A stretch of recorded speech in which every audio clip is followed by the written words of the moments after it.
Hey there, in this tutorial I'll show you step by step on how to fix the Roblox game client is not responding error in 2026 and get your game running smoothly again. Make sure you follow the instructions till the end. To fix this error, you can simply close your Roblox, go to Task Manager and search for Roblox. If you see any active sessions, you can simply end task. If that didn't help, you can go to temporary files and delete all your temporary files. In order to do that, you can hit Windows plus R, type this keyword, hit OK, and Control A, and Shift and delete. This is going to permanently delete all of your items. If you see a pop-up like this, check this and skip. Do it again if another shows up. After that, close it and try to open your Roblox again.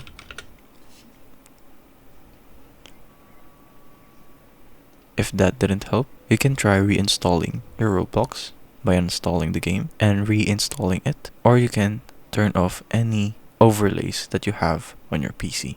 And that's it. If it helps, leave a like and subscribe for more tutorials like this.